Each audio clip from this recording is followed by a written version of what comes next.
आज की हमारी कहानी एक ऐसे ही किसान और एक जादुई बैल की है। एक ऐसी कहानी जो बताती है कि चमत्कार भी ना अच्छे इरादों के सामने ही झुकते हैं।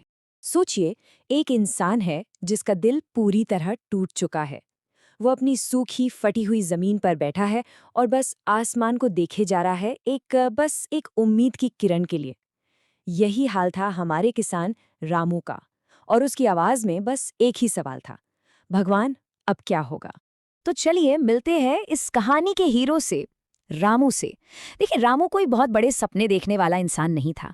उसे न तो दौलत चाहिए थी, न शोहरत। उसका तो बस बस एक छोटा सा प्यारा सा सपना था, अपनी बेटी को मुस्कुराते हुए देखना, उसके हाथों में किताबें और आंखों में एक सुनहरा भविष्य देखना। लेकिन हर गुजरते दिन के साथ रामू को लग रहा था जैसे उसके सपने भी ना उसी खेत की तरह सूखते जा रहे हैं। सोचिए, वो सुबह से शाम तक पसीना बहाता था, पर उस साल सूखे ने उफ सब कुछ छीन लिया। खेत से जो धूल उड़ती थी ना, ऐसा लगता था मानो वो उसकी उम्मीदों को भी अपने साथ उड़ा कर ले जा रही हो। पर कहते हैं ना कि जब रात सबसे ज्यादा अंधेरी होती है, तभी सुबह की पहली किरण दिखाई देती है। और रामू की जिंदगी में भी बस कुछ ऐसा ही होने वाला था।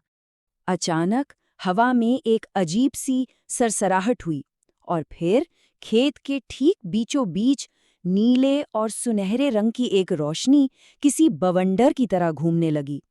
उस रोशनी ने रात के अंधेरे को ऐसे रंगों से भर दिया जो रामू ने अपनी पूरी जिंदगी में नहीं देखे थे।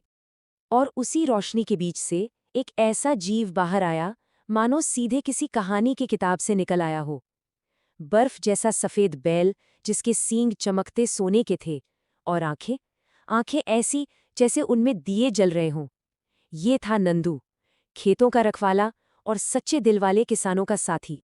ये थी वो जमीन, एकदम सूखी फटी हुई, जिस पर नाउमीदी ने जैसे कब्जा कर लिया था। एक ऐसी धरती जो मानो जिंदगी क्या होती है ये भूल ही चुकी थी। तभी नंदू ने अपना सिर झुकाया और बहुत ही प्यार से अपने सुनहरे सींग से जमीन को बस छुआ। और उस एक पल में ऐसा लगा जैसे पूरी धरती के नीचे एक सिहरन सी दौड़ गई हो, जैसे जमीन का सोया हुआ दिल फिर से धड़कने लगा हो।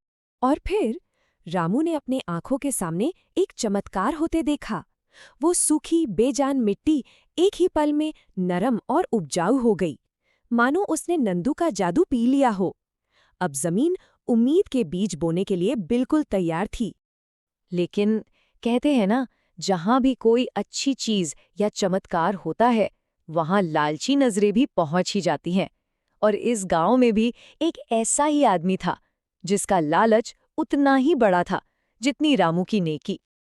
तो अब रामू और नंदू ने मिलकर काम शुरू किया, और ये नज़ारा देखने लायक था। ऐसा लगता था जैसे वो दोनों मिलकर जमीन पर कोई कविता लिख रहे हों।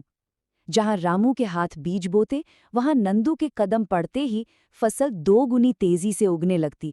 कमाल की साझेदारी थी। तो यहाँ पर कहानी के दो चेहरे बिल्कुल साफ नजर आते हैं।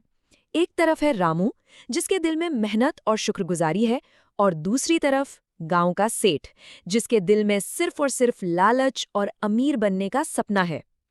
एक इंसान चमत्कार देख रहा था, तो दूसरा सिर्फ एक मौका। और सेठ का यही लालच अब उसे एक ऐसा कदम उठाने पर मजबूर करने वाला था जो सिर्फ नंदू की ताकत का नहीं, बल्कि रामू के भरोसे का भी इम्तिहान लेने वाला था। सेठ के आदमी, जिनकी आंखों में भी अपने मालिक का ही लालच था, नंदू को पकड़ने के लिए आधमके। उन्होंने जाल फेंके, रस्सियां डाली, पर वो ये भूल गए थे कि वो किसी बैल को नहीं, एक जादू को पकड़ने की कोशिश कर रहे थे। उनके जाल बस हवा को पकड़ते रहे, और रस्सियां पानी की तरह उनके हाथों से फिसलती रहीं। और तभी नंदू ने अपने जादू का सबसे बड़ा राज खोला, एक ऐसा राज जो उसके सुनहरे सींगों में नहीं, बल्कि उन लोगों के दिलों में छुपा था जिनकी वो मदद करता था। उसने रामू से कहा, रामू, मेरी शक्ति लालची लोगों के लिए काम नहीं करती। मैं तो सिर्फ उनका साथ देता हूं जो दिल से सच्ची मेहनत करते हैं। और बस उसी खेत के बीचों बीच रामू ने वो सीख सीखी जो दुनिया की किसी भी फसल से कहीं ज्यादा कीमती थी, मेहनत और ईमानदारी की असली कीमत। उस साल रामू की मेहनत और नंदू के जादू ने मिलकर ऐसा कमाल किया कि सब देखते रह गए। अनाज के ढेर लग गए, इतना कि रामू का घर भर गया, उसकी बेटी की स्कूल की फीस भी भर दी गई, और तो और उसने गांव के हर जरूरतमंद के घर भी अनाज पहुंचाया। अब जब रामू ने नंदू से पूछा कि वो कहाँ जाएगा, तो नंदू का जवाब किसी कविता से कम नहीं था। उसने कहा, जहां कोई सच्चा किसान अकेला बैठकर आसमान देख रहा होगा, वहां। मतलब साफ था, उसका काम अभी खत्म नहीं हुआ।